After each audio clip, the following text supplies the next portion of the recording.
नफरत पैदा करेगा तो एक कदम निकलने नहीं देंगे। लड़ाई होगा लाश पर बैठेंगे, सोएंगे, जिसको गुजरना होगा मेरे मौत पर गुजरेगा। नमस्कार, आप देख रहे हैं न्यूज फोनेशन। मैं हूं आपके साथ नरोत्तम सिंह।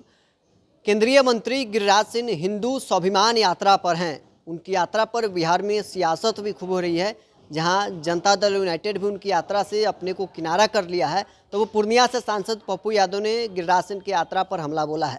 पप्पू यादव ने कहा है कि वो भूमिहार समाज से हैं, इसलिए हम उन पर कुछ बोलना नहीं चाहते हैं, एक वर्ग विशेष को दर्द हो जाएगा। लेकिन उन्होंने ये भी साफ किया है कि भूमिहार समाज से डरते नहीं हैं, उनका हम सम्मान करते हैं। उन्होंने कहा कि गिरिराज सिंह यात्रा निकाल रहे हैं, हिंदुओं के स्वाभिमान से किसी का हिम्मत नहीं है कि टकरा ले, लेकिन गिरिराज सिंह इस प्रकार की यात्रा निकालते हैं। 3 विभाग के वो मंत्री रहे, लेकिन बिहार के लिए उनका कोई योगदान नहीं है। किस अंदाज में गिरिराज सिंह की यात्रा पर पप्पू यादव बोल रहे हैं, छोड़ जाते हैं आपको इस वीडियो के साथ। सबसे बड़ी बात, आदरणीय नेता गिरिराज जी 3 मिनिस्ट्री रहे, वो तीनों मिनिस्ट्री में वो लड्डू टाटा फिश, एक भी काम बिहार में नहीं। आज तक एक काम कोई उसका दिखा दे हमको।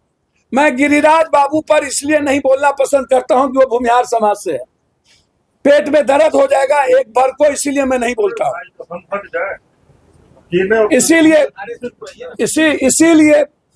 इसीलिए मैं नहीं बोलता हूं।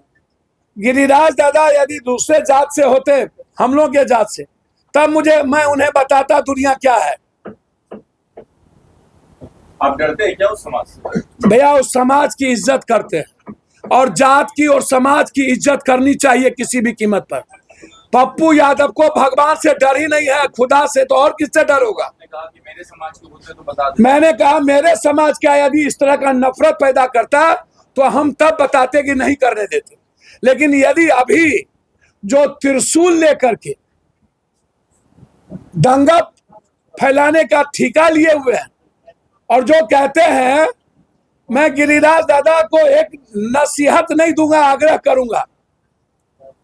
15वां साल आपके नेता को पीएम की शुरुआत हुई, और 6 साल अटल जी, 10, 6, 16 और 17वां साल शुरुआत हुई है।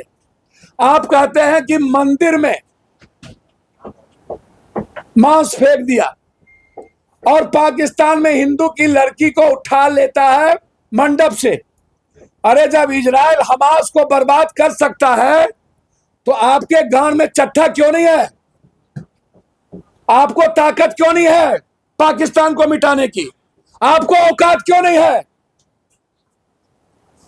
और आप जगाइए नहीं, सनातनी जगे हुए हैं राम, शिव और कृष्ण के काल से। आपकी क्या औकात है सनातन को जगाने की? और आप ज्ञान सीख लीजिए गिरिराज जी।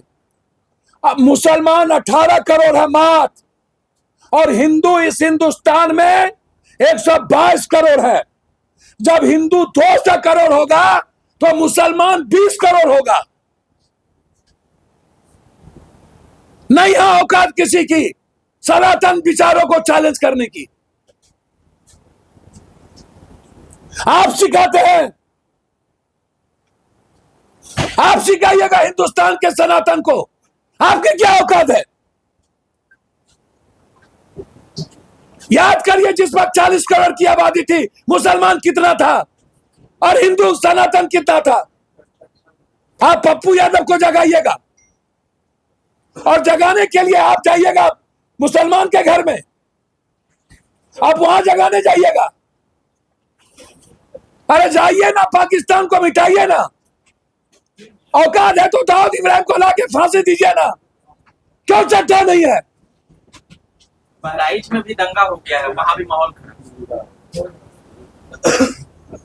माहौल खराब कौन करता है? नेता ना। जब जब चुनाव आता है तो नेता ही माहौल खराब करते हैं। जब जब चुनाव आते हैं तो नेता खराब करते हैं। और ऐसे एरे घेरे बहुत आए गए, बहुत माहौल खराब करने आए सीमांचल को। गिरिराज दा, आप अपने विभाग का फैक्ट्री लगाने आइए, स्वागत करेंगे। बाढ़ से मुक्ति दिलाने आइए, स्वागत करेंगे। मक्का मखान पर आप काम करने आइए, स्वागत करेंगे। यदि नफरत पैदा करिएगा ना तो सीमांचल और कोसी है, और मैं पप्पू हूं। मैं दुनिया की ताकत से मैं मरना जानता हूं। एक कदम भी बढ़ने नहीं देंगे जब तक मैं जिंदा रहूंगा। नफरत पैदा किए तो एक कदम, नफरत पैदा किए तो पप्पू यादव बढ़ के वो दिखा दे हमको। मेरे लाश पर होके गुजरना पड़ेगा उसको।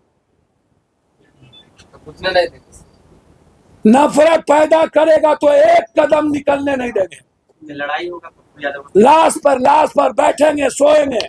जिसको गुजरना होगा मेरे मौत पर गुजरेगा। नफरत पैदा किए तो पप्पू यादव बढ़ के वो दिखा दे हमको। मेरे लाश पर होके गुजरना पड़ेगा उसको। नफरत पैदा करेगा तो एक कदम निकलने नहीं देंगे। लड़ाई होगा पप्पू यादव, लाश पर बैठेंगे, सोएंगे। जिसको गुजरना होगा मेरे मौत पर गुजरेगा। लड़ाई किस बात की? डेमोक्रेसी में कोई लड़ाई नहीं। नफरत खत्म करने के लिए कबीर के तरह लड़ने की हिम्मत है मुझ में। यदि इस हिंदुस्तान में किसी को लड़ने की औकात है तो अकेला पप्पू यादव को। ट्वीट कर रहे हैं, कह रहे हैं कि जंगली साथ से जो लोग मर रहे हैं आपको सर मिल के आए हैं। आपको लगता है कि उनकी जो यात्रा भी होती है कारगर हो रही है? किनकी यात्रा? विपक्ष के नेता भैया, उनकी यात्रा नीचे से कारगर हो रही है। वो कौन क्रांति करते हैं? कभी गया से निकले साइकिल से गिर गए, एक बार निकले तो कहीं गिर गए। झुमका गिरा ले बरेली के बाजार में, आप उनसे पूछिए कौन यात्रा करते हैं और कहाँ जाते हैं। लोकतंत्र में मजबूत विपक्ष जरूरी है भैया। लोकतंत्र में मजबूत विपक्ष जोड़िए तो जनता तय करेगी कि हम ही तय करेंगे।